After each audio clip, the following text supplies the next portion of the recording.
예수 그리스도 이름으로 하나님 말씀 증거하겠습니다. 하나님 말씀 야고보서 5장 12절에서부터 20절 말씀 같이 보시겠습니다. 야고보서 5장 12절에서부터 20절 말씀 읽겠습니다. 내 형제들아, 무엇보다도 맹세하지 말지니 하늘로나 땅으로나 아무 다른 것으로도 맹세하지 말고 오직 너희의 그렇다 하는 것은 그렇다 하고 아니라 하는 것은 아니라 하여 죄의 정함을 면하라. 너희 중에 고난 당하는 자가 있느냐? 저는 기도할 것이요 즐거워하는 자가 있느냐? 저는 찬송할지니라. 너희 중에 병든 자가 있느냐? 저는 교회의 장로들을 청할 것이요 그들은 주의 이름으로 기름을 바르며 유하여 기도할지니라. 믿음의 기도는 병든 자를 구원하리니 주께서 저를 일으키시리라. 혹시 죄를 범하였을지라도 사하심을 얻으리라. 이러므로 너희 죄를 서로 구하며 병 낫기를 위하여 서로 기도하라. 의인의 간구는 역사하는 힘이 많으니라. 엘리야는 우리와 성정이 같은 사람이로되 저가 비 오지 않기를 간절히 기도한즉 3년 6개월 동안 땅에 비가 아니오고 다시 기도한즉 하늘이 비를 주고 땅이 열매를 내었느니라. 내 형제들아, 너희 중에 미혹하여 진리를 떠난 자를 누가 돌아서게 하면 너희가 알 것은 죄인을 미혹한 길에서 돌아서게 하는 자가 그 영혼을 사망에서 구원하며 허다한 죄를 덮을 것이니라. 오늘 이 시간에는 맹세에 대해서 또 병든 자에 대해서 미혹된 자에 대해서 주는 우리 야고보 사도의 마지막 권면의 말씀 같이 보시면서 은혜 나누는 시간 갖도록 하시겠습니다. 먼저 우리 야고보서 5장 12절은요 맹세에 관한 교훈을 얘기를 하고 있습니다. 무엇보다도 맹세하지 말지니. 여러분, 우리가 이제 언제 맹세를 합니까? 맹세한다는 것은 어떤 때는 참 우리가 이 좋은 쪽으로 맹세가 사용이 되기도 합니다.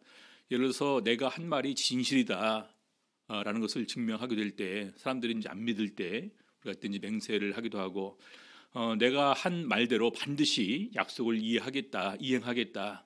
그래서 또한 이렇게 맹세를 그때 또 하기도 하고, 그리고 더 나아가서 이제 그 내가 알고 있는 것에 대해서 이제 확실하게 증거를 하게 될 때, 그것이 이제 바로 맹세를 이렇게 이제 하는 경우가 있습니다. 근데 또한 맹세가 남용될 수도 있어요. 불확실한 일에 대해서 그냥 이렇게 이제 맹세가 사용될 수도 있고요. 그리고 그 알지 못하는 미래에 대해서 어떻게 이룰지 모르는 부분에서 자기가 한 말을 이루겠다라는 이런 부분에 대해서 또 맹세가 또 이렇게 남용될 수 있고, 그래서 나중에 이제 이렇게 보니까 주로 우리가 맹세를 할 때 그러면 뭘 걸고 하느냐? 하늘을 걸고 하기도 하고 또 하나님의 이름을 걸고 이렇게 하기도 합니다. 그래서 그것은 바로 우리 하나님의 이름을 망령되이 일컫는 이런 부분 이렇게 해당되기도 하고, 너무나 우리가 이렇게 이제 이런 얘기 하지 않습니까? 교회가 너무나 아멘을 남발한다. 아무것도 아닌 것에 대해서. 그래서 마지막 말만 끝나면 아멘 아멘 하는 것이 너무나 이렇게 습관이 된 것처럼 맹세도 우리가 잘못하게 되면 그런 방향으로 이렇게 흘러갈 수가 있습니다. 그래서 중요한 것은 하나님 앞에서 보여지는 가운데에서 내가 말하고 행동하는 것이다 라는 것을 생각하게 될 때 우리는 맹세에 관해서 함부로 이렇게 생각할 수가 없다라는 것이죠. 자, 히브리서 6장 16절을 보게 되면요, 사람들은 자기보다 더 큰 자를 가리켜 맹세하나니. 맹세는 주로 이제 자기 부모를 이름을 걸고 이렇게 맹세를 하기도 하고, 더 나아가 자기가 믿는 신의 이름을 걸고 이렇게 맹세를 하기도 합니다. 그러면서 맹세의 효력은 어떤 것이냐면, 맹세는 저희 모든 다투는 일의 최후 확정이니라. 맹세의 어떤 그런 힘이 이렇게 있다라는 것인데, 이렇게 되셔서 우리가 맹세를 잘못 맹세했을 때, 맹세하고서 이행하지 않았을 때, 거짓 맹세했을 때 이것이 바로 이렇게 문제가 되게 되는 거죠. 그래서 사실은 이런 그 불확실하고 알지 못하는 미래에 내가 책임지지 못할 말에 대해서 이 맹세를 하는 것은 어리석은 것이다, 이렇게 생각할 수 있습니다. 마태복음 5장 33절에서 우리 예수님께서는 이렇게 말씀을 하셨습니다. 33절, 또 옛 사람에게 말한 바 헛 맹세를 하지 말고 네 맹세한 것을 주께 지키라 하였다는 것을 너희가 들었으나, 여기 보니까 헛맹세를 하지 말고 맹세한 것을 주께 지키라 하였다. 바로 구약에서 이렇게 이제 모세를 통해서 배웠는데 34절 나는 너희에게 이르노니 도무지 맹세하지 말지니 하늘로도 말라 이는 하나님의 보좌임이요 땅으로도 말라 이는 하나님의 발등상임이요. 하늘을 걸고 땅을 걸고 하지만 결과적으로 그것이 하나님의 만드신 이런 그 피조물입니다. 그래서 이 피조물에 대해서 맹세한다는 것은 바로 그것을 만드신 분을 통해서 맹세하는 것과 다름없다. 그래서 하늘은 하나님의 보좌, 땅은 하나님의 발등상이다. 예루살렘으로도 말라 이는 큰 임금의 성이요. 예루살렘에는 이제 그 통치자가 있었겠죠. 치리자. 근데 결과적으로 역시 그 치리자도 하나님께서 세우시는 이런 그 사람이 왕이 되겠죠. 36절 네 머리로도 말라 이는 내가 한 터럭도 희고 검게 할 수 없음이라. 그래서 결과적으로 우리 인간이 그런 능력이 없다라는 것입니다. 37절 오직 너희 말은 옳다 옳다 아니라 아니라 하라 이에서 지나는 것은 악으로 쫓아나느니라. 그래서 우리가 불확실한 것에 대해서 맹세하든지 이루지 못할 말에 대해서 맹세한다든지 자기가 알지 못하고 있는 것에 대해서 이렇게 확실하게 하면서 거짓 증거를 한다든지 이런 모든 것은 잘못된 것이다. 그래서 아예 오히려 맹세를 하지 말고 너희 말은 옳다 옳다 아니라 아니라 하라. 옳은 것은 옳은 것이고 아닌 것은 아닌 것이다 해라. 이에서 지나는 것은 악으로 쫓아 나타난다는 것입니다. 우리 심지어 마태복음 12장 36절 37절 보게 되면은요. 사람이 무슨 무익한 말을 하든지 심판날에 이에 대하여 신문을 받으리니 네 말로 의롭다함을 받고 네 말로 정죄함을 받으리라. 그래서 죄의 정함을 면하라라고 했는데 여기 보니까 네 말로 정죄함을 받으리라.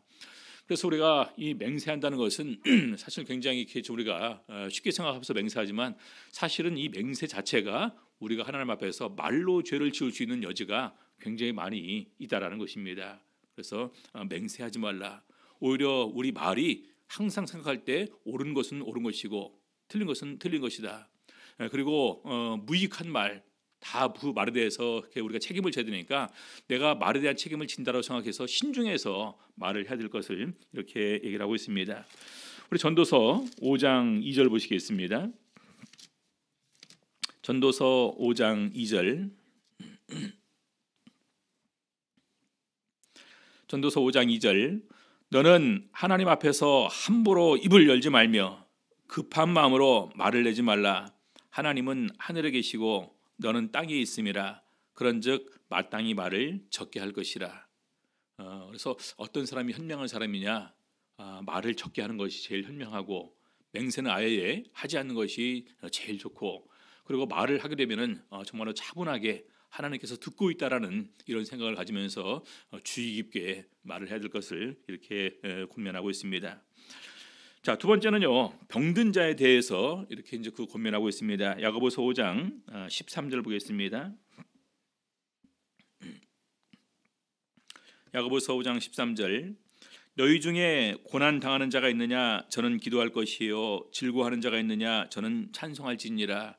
우리가 일상생활에서 우리가 항상 직면하는 두 가지죠. 고난과 즐거움 이렇게 구분할 수 있다면은 고난 당한 사람들은 어떻게 되느냐? 고난 당하는 사람은 기도하라는 것입니다. 하나님께서 도와주실 것이니까. 시편 34편 19절입니다. 19절 의인은 고난이 많으나 여호와께서 그 모든 고난에서 건지시는도다. 자, 의인은 고난이 많으나 여호와께서 그 모든 고난에서 건지시는도다. 자, 의인이 기도한다라는 것은 바로 하나님께서 다 건지신다는 것을 확신할 수 있기 때문에 우리는 고난 당할 때 실망하지 않고 또 낙심하지 않고 바로 하나님을 기억하면서 기도할 수가 있는 것입니다. 특별히 우리가 이 고난 가운데 하나님의 말씀을 기억할 때 말씀이 나를 바로 서게 하고 말씀을 통해서 하나님께로 인도하는 이런 역할을 하게 됩니다. 시편 119편 92절 보시겠습니다.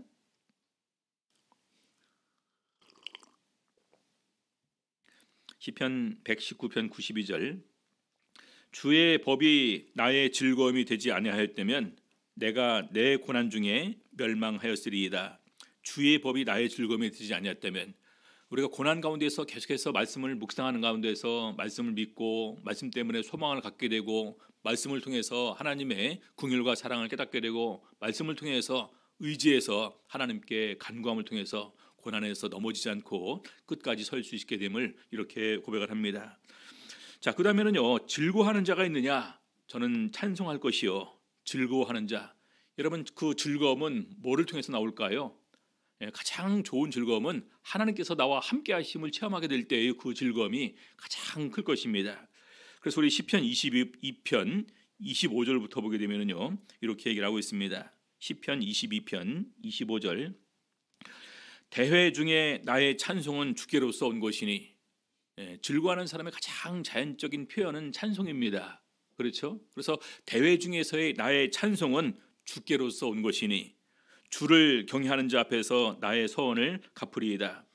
겸손한 자는 먹고 배부를 것이며 여호와를 찾는 자는 그를 찬송할 것이라. 너희 마음은 영원히 살지어다. 특별히 이렇게 하나님께서 함께 하심을 체험한 우리 시편 기자는 이렇게 권면을 하고 있습니다. 여호와를 찾는 자는 그를 찬송할 것이라. 너희 마음은 영원히 살지어다. 자, 그다음에 세 번째로 이어서 병든 자에 대해서 계속해서 이제 첫 번째는 고난 당하는 자, 그다음에 그 즐거워하는 자, 그다음에 병든 자에 대해서 이렇게 하는데요. 병든 자로서 그럼 우리가 어떻게 신앙생활 할 때 어떻게 할 것이냐? 제일 첫 번째는요, 교회 장로들을 청해서 기도하라, 이렇게 얘기를 하고 있습니다.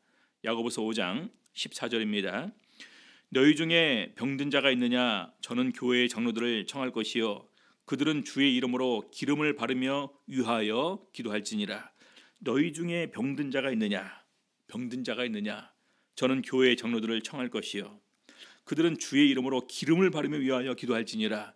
예전에는 기름을 이제 환처에 이렇게 바르면 그 낫는 효과가 있다라는데, 지금 이 의미는 뭐냐면요, 그냥 안수하면서 같이 이제 그 기도하라라는 의미겠죠. 예전에 이제 제가 서천을 갔더니 서천에 이기르 장로님이 이제 저를 이제 얼마 이제 보지 않았을 때 저를 딱 보더니 이름을 물어보더라고요. 그래서 이제 얘기했더니 그럼 네가 충중 목사님 넷째 아들이냐 하면서 이제 얘기를 하시면서, 야, 너 저번에 옛날에 태어나서 죽었었는데 네 아버지가 우리 불러서 같이 와서 기도해서 너 살아났어. 이런 얘기를 하시더라고요. 그래서 예전에 제가 얼핏 아버지한테 들었던 적이 있었는데 그 얘기를 들으니까 정말로 그런 부분들이 있었구나. 그래서 옛날에 우리 교회에 정말로 일이 생기면은요, 가장 중요한 것은 교회에 얘기하고 교회에서 또 이렇게 각 우리 장로들, 집사들, 성직자들에게 얘기해서 같이 함께 모여서 기도하는 것, 이것이 참으로 교회에 성령이 함께하는 교회의 아름다운 모습입니다. 특별히 대만 같은 경우는요, 교통사고가 나든지 어떤 중환자실에 급하게 들어가든지 하게 되면 바로 그 내용이 교회로 전달이 되고, 교회는 총회로 보고하고, 총회는 각지 교회 다 통제하고, 예배 드리는 날 저녁 예배 이제 끝날 때 찬송하고 기도하기 전에 사회자가 그것을 다 읽어줍니다. 누구누구가 지금 병들어서 또 어떤 교회 누구누구가 아픈데, 그러면서 다 이렇게 이제 위에서 기도를 해주는데, 바로 그런 거예요. 함께 숨기지 말고 함께 공개하면서 위에서 같이 기도하라라는 것입니다. 그래서 심지어는 우리 사도행전 9장에 보게 되면은요, 요바에 다비다라고 하는 여자가 있었는데 이름이 도로가라고도 합니다. 근데 그 여자가 죽었습니다. 요바에. 근데 누구를 청했냐?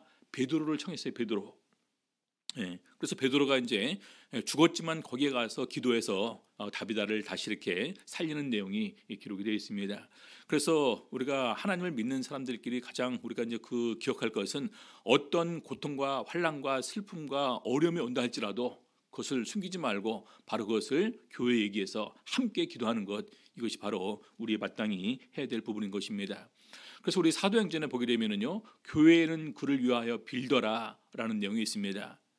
베드로가 옥에 갇혔을 때 온 교회가 그것을 위해서 기도했었다, 이렇게 돼 있고, 아무튼 바로 장로들을 청해서 기도하는 것은 교회에 얘기하고 교회 사람들이 함께 기도해라라는 내용입니다. 자, 두 번째는요, 믿음으로 기도하라는 것입니다. 야고보서 5장 15절. 믿음의 기도는 병든 자를 구원하리니 주께서 저를 일으키시리라. 혹시 죄를 범하였을지라도 사하심을 얻으리라. 중요한 것은 믿음의 기도는 병든 자를 구원하시리니 주께서 저를 일으키시리라. 그다음에 혹시 죄는 그 다음에 나오니까 다음에 다시 이렇게 이제 보도록 하고요. 아무튼 믿음의 기도가 효력이 있다라는 것입니다. 우리 예수님께서 이제 그 시장하셨을 때 멀리에 이 무화과 나무가 있는 것을 보고서 혹시 이렇게 열매를 얻을 수 있을까 해서 갔는데, 열매가 이제 맺혀 있지 않습니다. 그래서 예수님께서 무화과 나무를 저주를 하셨고 나중에 그 다음 날 아침에 오다 보니까 무화과 나무가 말라서 죽었습니다. 그래서 제자가 그걸 보고서 어제 주님께서 말씀하신 대로 무화과 나무가 죽었습니다. 그러니까 바로 이것을 교훈 삼아서 예수님께서 하신 말씀이 23절부터 24절 마가복음 11장 23, 4절 내용입니다. 내가 진실로 너희에게 이르노니 누구든지 이 산더러 들리어 바다에 던지으라 하며 그 말하는 것이 이룰 줄 믿고 마음에 의심치 아니하면 그대로 되리라. 그러므로 내가 너희에게 말하노니 무엇이든지 기도하고 구하는 것은 받은 줄로 믿으라. 그리하면 너희에게 그대로 되리라. 물론 우리가 기도 응답의 조건에는 굉장히 여러 가지가 있지만 그 중에서 믿음의 기도는 바로 굉장히 중요하다. 믿고 구하는 것은 받은 줄로 믿으라. 그러면 그렇게 된다라는 것입니다. 예전에 제가 이렇게 말씀을 드렸었습니다. 초등학생이라도 믿음의 기도는 효력이 있어요. 한 아이가 예배가 다 끝나고 난 다음에 교회로 이제 찾아왔습니다. 그래서 이제 보니까 이제 그 앞에 교회 마당에 아이들이 놀고 있었는데 얘가 교회 가서 어른들을 찾고 목사님 찾았을 테고 없으니까 장로님 집사님들 또 없으니까 임원들 다 찾으니까 아무도 없어요. 그러니까 이제 막 이제 울고 있으니까 또래들이 야 너 왜 우냐? 우리 엄마가 아파서 어른들 청해서 기도하려고 하는데 아무도 안 계신다. 우리 엄마가 더 아플 것 아니냐? 초등학생들이 얘기를 하죠. 뭘 걱정하냐? 우리가 가서 기도해 주면 되지. 그래서 초등학생들이 그 집에 가서 기도를 해줬답니다. 어머니 병이 나았대요. 여러분 이것이 순수하고 의심 없는 믿음인 것입니다. 그래서 믿음의 기도는 병든 자를 일으키신다. 자, 16절 보겠습니다. 이러므로 너희 죄를 서로 고하며 병 낫기를 위하여 서로 기도하라. 의인의 간구는 역사하는 힘이 많으니라. 여기는 또 보니까 의인의 간구는 역사하는 힘이 많다 이렇게 기록하고 있습니다. 근데 그 앞에 보니까 너희 죄를 서로 고하며 병 낫기를 위하여 서로 기도하라. 다 그런 것은 아니지만은요. 어떤 질병은 지은 죄로 인해서 하나님의 징계로 말미암아 오는 이런 병도 있을 것입니다. 그래서 그럴 때는 내가 하나님 앞에서 이러이러한 잘못을 했다. 하나님 앞에서 이런 실수가 있다. 이런 것을 서로 얘기하고 또 그로 인해서 병이 왔다면 그 병든 것을 위해서 기도하라는 얘기겠죠. 내가 실수해서 하나님께서 나를 징계하시는 모양이다. 사실 이것은 깨닫는 마음으로 인정하는 사람만이 고백할 수 있는 것인데 아무튼 믿음의 기도는 병든 자를 구원하시는데 심지어는 혹시 죄를 범했다 할지라도 사하심을 얻을 거다.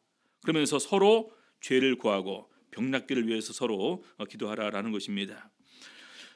교회가 서로를 위해서 그 기도해 주는 것은 참 이 아름다운 모습입니다. 빌립보서에 보게 되면은요, 빌립보 교회에서 이렇게 이제 그 빌립보, 골로새, 에베소 이런 지역에서 에바브로디도라는 사람을 바울 사도에게 갇히게 되었을 때 바울 사도에게 보내서 바울 사도를 수종들게 했습니다. 그런데 그런 가운데서 에바브로디도가 병이 들었어요. 그러니까 보낸 사람들 입장에서 굉장히 이렇게 걱정하면서 기도를 해주고 그러는데 이 소식을 서로 알게 되었다라는 것입니다. 그래서 빌립보 교회도 저를 위해서 기도를 하고 그리고 또 이렇게 골로새 교회도 같이 이렇게 기도를 했던 내용이 기록되어 있습니다. 빌립보서 2장 25절에서부터 27절입니다. 그러나 에바브로디도를 너희에게 보내는 것이 필요한 줄로 생각하노니 그는 나의 형제요 함께 수고하고 함께 군사된 자요 너희의 사자로 나의 쓸 것을 돕는 자라. 우리 사도 바울이 에바브로디도에 대한 칭찬이 굉장히 구체적이면서 굉장히 인정해주는 이 말을 하고 있습니다. 나의 형제고 함께 수고하고 함께 군사된 자요 너희 사자로 나의 쓸 것을 돕는 자라. 26절 그가 너희 무리를 간절히 사모하고 자기 병든 것을 너희가 들은 줄 알고 심히 근심한지라. 병이 들어서 자기 소식을 이 교회가 듣고서 굉장히 걱정해 주는 거 알고서 나로 인해서 빌립보 교회 성도들이 걱정하는구나 근심하는구나 하면서 심히 근심했다라는 것입니다. 여러분 참 얼마나 아름다운 모습입니까? 그렇죠? 빌립보 교회는 에바브로디도를 위해서 굉장히 근심하면서 위해서 기도해주고 있고 또 반대로 에바브로디도는 자기가 교회에 엄청나게 이렇게 또 폐를 끼치가 되었구나 미안해서 그 사람들이 얼마나 또 나 때문에 걱정하고 고민할까 이것 때문에 심히 근심했다라는 것입니다. 27절 저가 병들어 죽게 되었으나 하나님이 저를 긍휼히 여기셨고 저뿐 아니라 또 나를 긍휼히 여기사 내 근심 위의 근심을 면하게 하셨느니라. 우리 사도 바울은 사도 바울대로 얼마나 근심이 많았을까요? 에바브로디도에도 걱정되고 빌립보 교회에 대해서도 걱정되고 또 골로새 교회도 걱정이 되고 우리 모든 성도들을 위해서 함께 다시 이렇게 고민하고 그러겠죠. 그래서 분명히 에바브로디도도 간절히 기도했을 테고 사도 바울도 기도했을 테고 우리 빌립보 교회와 골로새 교회도 함께 이를 위해서 기도했을 것이다라는 것입니다. 골로새서 4장 12절 보겠습니다. 그리스도 예수의 종인 너희에게서 온 에바브라가 너희에게 문안하니 저가 항상 너희를 위하여 애써 기도하여 너희로 하나님의 모든 뜻 가운데서 완전하고 확신 있게 서기를 구하나니. 그래서 서로 위에서 얘기하고 권면하면서 기도했으면 이렇게 얘기를 하고 있습니다. 여러분, 우리가 한 성도를 위해서 병든 성도를 위해서 기도하는 거 굉장히 중요합니다. 근데 죄진 성도를 위해서는 얼마나 함께 기도해 주고 계십니까? 우리가 교회에서 보게 되면은요, 죄 지은 성도에 대해서 많이 배척하는 마음이 더 많이 있는 것 같습니다. 하나님께서는 죄 지은 성도가 그 죄 때문에 멸망되어서 죽는 것을 원치 않으십니다. 그 죄진 성도라 할지라도 그가 진실로 뉘우치고 회개하고 다시 하나님께로 돌아와서 구원받기를 원하십니다. 아무도 멸망치 않고 다 구원받기를 원하시는 우리 하나님의 뜻입니다. 그래서 너무나 많은 순간에 우리가 자연스럽게 병든 자를 위해서는 기도하지만 우리 교회 성도들의 어떤 그런 그 흠과 허물과 죄를 위해서는 함께 모여서 기도해 주지 않는 이런 부분을 보게 되면서 우리 스스로의 거룩하다라는 이런 그 부분 때문에, 자만심 때문에 우리가 조금 이렇게 허물 있는 사람을 갖다가 스스로 배척하지 않는가. 그리고 그런 허물 있는 사람들이 교회에 오게 되는 것을 갖다가 굉장히 색안경을 끼고 이렇게 보면서 그 사람이 교회에 들어와서 발 디딜 틈을 주지를 않습니다. 그러면 그 사람은 어디 가서 위로받을까요? 그 사람은 어디 가서 또 이렇게 격려를 받고 다시 하나님의 품 안으로 돌아올 수 있을까요? 그래서 잘못하게 되면은 오히려 우리가 교회에서 그 사람을 갖다가 밀어내고 구원해서 이렇게 그냥 뺏어오는, 구원을 뺏어오는 이런 그 불행한 일을 우리 스스로가 저지를 수도 있다라는 것입니다. 여기 보니까 믿음의 기도는 병든 자를 구원하고 심지어는 죄를 지었을지라도 사하심을 얻으리라. 그래서 너희 죄를 서로 구하며 병 낫기를 위해서 서로 기도하라라는 것입니다. 그러면서 말하기를 의인의 간구는 역사하는 힘이 많다라는 것입니다. 여러분, 의인의 간구는 누구를 위해서 기도를 해줘야 됩니까? 의인의 간구는요, 모든 사람을 위해서 기도를 해주셔야 됩니다. 특히 죄인들을 위해서, 특히 병든 사람을 위해서 같이 기도를 해줘야 됩니다. 자, 그러면서 이 의인의 간구, 우리가 보통 얘기를 할 때 아브라함의 기도를 얘기를 하기도 하고 모세의 기도를 얘기를 하기도 합니다. 그렇죠? 아브라함은 소돔과 고모라 성을 위해서 기도했고 모세는 우상 숭배를 해서 하나님께서 다 멸망시킨다고 진노했던 그 이스라엘 백성들을 위해서 모세는 하나님께 간절히 기도한 것을 알고 있습니다. 그래서 아무튼 두 사람의 기도가 응답이 되어져서 우리 아브라함의 연고로 롯은 소돔과 고모라 성에 멸망당할 때 특별히 구원을 받게 되었고, 오히려 이스라엘 백성 같은 경우는 이 모세의 간구를 통해서 우상 숭배를 했음에도 불구하고 그들은 하나님의 긍휼을 받을 수가 있었던 것입니다. 자, 그러면서 의인의 간구의 역사임이 많다라는 부분을 엘리야의 기도를 예를 들어서 설명을 합니다. 야고보서 5장 17절 18절 보겠습니다. 야고보서 5장 17절 18절. 엘리야는 우리와 성정이 같은 사람으로되, 우리와 똑같다라는 것입니다.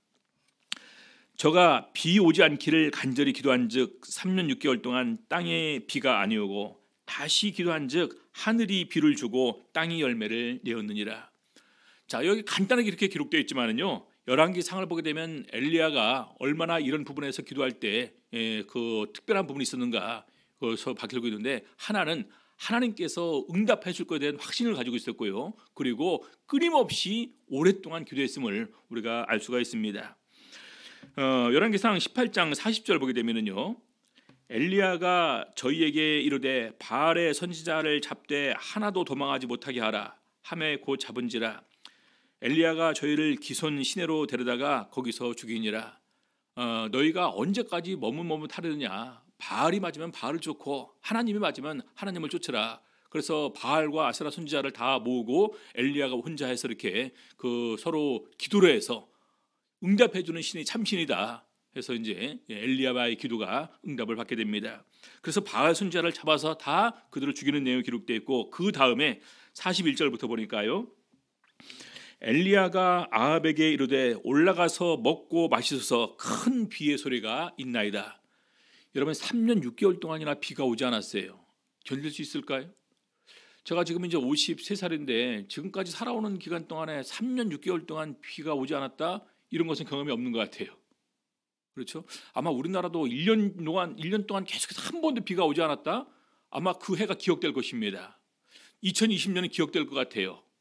코로나로 인해서 우리 모든 국민이 이렇게 근심과 두려움과 고통 가운데 있었기 때문에 다 기억을 할 것입니다. 마찬가지로 1년 동안 한 번도 비가 오지 않았다? 사람들이 그걸 기억할 것입니다. 근데 제 기억으로는 제가 54세인데 없어요. 근데 1년이 아니라 3년 6개월 동안 비가 오지 않았다면 얼마나 그 고난이 극심했을까라는 부분 우리가 짐작을 할 수가 있습니다. 근데 그런 상황에서 뜬금없이 엘리야가 비의 소리가 있다. 큰 비의 소리가 있나이다. 그래서 아합 왕한테 왕궁으로 가라는 것입니다. 여기 있으면 비 맞으니까 먼저 왕궁으로 돌아가라는 얘기겠죠. 자, 42절. 아합이 먹고 마시러 올라가니라. 엘리야가 갈멜산 꼭대기로 올라가서 땅에 꿇어 엎드려 그 얼굴을 무릎 사이에 놓고, 어떻게 했다는 말입니까? 갈멜산 꼭대기로 올라가서 땅에 꿇어 엎드려 그 얼굴을 무릎 사이에 넣었다. 이렇게 기도했다라는 것인데, 머리를 무릎 사이에 넣었다는 것은 간절히 하나님께 기도하는 한 표현으로 이렇게 포함됩니다. 여러분 머리를 무릎 사이에 넣어봤습니까? 저는 지금 배가 나와서 안 돼요. 근데 옛날에는 해본 적이 있었습니다. 신학생 때는. 그때는 날씬했었으니까 굉장히 어려운 자세입니다. 그렇죠? 자, 그런데 그런 상황에서 43절. 그 사원에게 올라가 이르되 올라가 바다편을 바라보라. 저가 올라가 바라보고 고하되 아무것도 없나이다. 바다에 뭐가 징조가 있나 보라라는 것입니다. 보니까 없어요. 근데 가로되 7번까지 다시 가라. 이 말은 어떤 의미가 있습니까? 계속해서 가고 해서 7번까지 확인했다는 것입니다. 44절 보니까요, 7번째 이르러서는 저가 고하되 바다에서 사람의 손만한 작은 구름이 일어나나이다. 작은 구름. 이거 보니까 이제는 확실하게 비 온다. 그래서 아합에게 고하기를 비에 막히지 아니하도록 마차를 갖추고 내려가서라 하나니. 자, 45절. 조금 후에 구름과 바람이 일어나서 하늘이 캄캄해지며 큰 비가 내리는지라. 여러분 비가 그냥 내린 것이 아니라 엘리야가 간절히 기도했다라는 것입니다. 믿음으로 기도했다라는 거예요. 의인 엘리야가 기도했다라는 것입니다. 그래서 하나님께서 바로 엘리야의 기도에 응답을 해서 비를 주셨음을 얘기하는 가운데서 의인의 간구는 역사하는 힘이 많으니라. 여러분 우리 강남교회가 우리 성도들이 출석 순대가 100명이라면 이 100명의 의인이 한 사람의 죄인을 위해서 기도할 때 얼마나 그 효력이 있을까요? 또 병든 사람을 위해서 기도할 때 우리가 그 기도의 효력이 얼마나 클까요? 그렇죠? 그래서 바로 그 기도가 응답을 받는다 이렇게 증거하는 것입니다. 마지막으로 야고보서 5장 19절 20절 세 번째로 미혹된 자를 돌이킴에 대해서 이렇게 권면합니다. 19절 내 형제들아 너희 중에 미혹하여 진리를 떠난 자를, 심지어는 진리를 떠난 자를, 보통 그 죄 지은 것이 아니라 이것은 진리를 떠났습니다. 근데 누가 돌아서게 하면 너희가 알 것은 죄인을 미혹한 길에서 돌아서게 하는 자가 그 영혼을 사망에서 구원하며 허다한 죄를 덮을 것이니라. 미혹한 사람을 돌아서게 되면 그 영혼을 사망에서 구원하게 된다는 것입니다. 심지어는 허다한 죄를 덮는다. 그 사람의 죄도 용서받을 수 있게 할 뿐만 아니라 그 사람을 본보기로 삼아서 다른 사람들의 죄도 용서를 받게 하고 심지어는 자신의 허물도 하나님 앞에서 용서를 받게 되는 이런 큰 은혜를 함께 누리게 될 것을 말하고 있습니다. 여러분 지금은 우리가 이렇게 기도를 할 때입니다. 믿음으로 기도할 때이고 의인으로서 기도를 할 때예요. 가장 중요한 제목은 그것입니다. 우리의 구원을 위해서 기도할 수 있어야 됩니다. 영적인 질병이 들은 사람들, 영적으로 진리 안에서 굳게 서지 못한 사람들, 미혹받은 사람들을 위해서, 죄인들을 위해서 우리가 더욱더 기도를 해서 그들이 돌이키게 해서 하나님 앞에 바로 서게 해야 될 때라는 것입니다. 우리 다니엘서 12장 1절에서부터 3절까지 보겠습니다. 3절 다니엘서 12장 1절부터 3절 그때에 네 민족을 호위하는 대군 미가엘이 일어날 것이요 또 환란이 있으리니 이는 개국 이래로 그때까지 없던 환란일 것이며 예수께서 마태복음 24장에서도 전무후무한 대환란이 올 것을 얘기를 하고 있습니다. 자, 그런데 그때 네 백성 중 무릇 책에 기록된 모든 자가 구원을 얻을 것이라. 책에 기록된 모든 자, 하늘에 있는 우리 생명책에 이름이 기록된 자가 다 구원을 받게 된다는 것입니다. 자, 그런데 사람은 두 종류로 갈리게 될 것입니다. 다니엘서 12장 2절, 땅의 티끌 가운데서 자는 자 중에, 땅의 티끌 가운데서는 이 티끌처럼 많은 사람이 땅에 살고 있습니다. 근데 자는 자 중에서 깨어서 많이 깨어 영생을 얻는 자도 있겠고, 수욕, 부끄러움을 받아서 무궁히 부끄러움을 입을 자도 있을 것이요, 지혜 있는 자는 궁창의 빛과 같이 빛날 것이요. 지혜 있는 자는 하나님을 알고 하나님의 뜻을 깨닫고 그 뜻에 순종하는 사람이 지혜로운 사람입니다. 그래서 그 사람은 궁창의 빛과 같이 빛날 것이요, 많은 사람을 옳은 대로 돌아오게 한 자는 별과 같이 영원토록 비추리라. 그래서 우리가 기도하는 거 참 중요한데, 다른 사람들을 구원으로 인도하는 기도가 참 가장 가치 있고 정말로 중요하고 의미 있는 것임을 얘기를 하고 있습니다. 자, 다니엘서 12장 10절 건너뛰으세요. 많은 사람이 연단을 받아 스스로 정결케 하며 희귀할 것이나 악한 사람은 악을 행하리니 악한 자는 아무도 깨닫지 못하되 오직 지혜 있는 자는 깨달으리라. 마지막 때는 지혜 있는 자가 깨어서, 지혜 있는 자가 예비하면서, 지혜 있는 자가 하늘나라를 사모하면서 하나님을 만날 준비를 하게 되고, 더 나아가 바로 많은 사람을 옳은 대로 이렇게 돌아오게 할 수 있는 사람이라는 것입니다. 그래서 원학교는 우리 강남교회 모든 성도들이 지혜로운 자가 될 수 있었으면 좋겠습니다. 믿음의 기도를 드릴 수 있는 사람들이 되었으면 좋겠습니다. 의인의 기도를 드릴 수 있는 우리 성도님들이 되었으면 좋겠습니다. 그를 통해서 더욱더 하나님께서 큰 능력과 사랑으로 역사해 주시고 더욱더 구원받는 사람이 우리 강남교회를 통해서 많아질 수 있는 이런 은총이 넘치기를 우리 주 예수 이름으로 바랍니다. 찬양 204장 찬양하시겠습니다.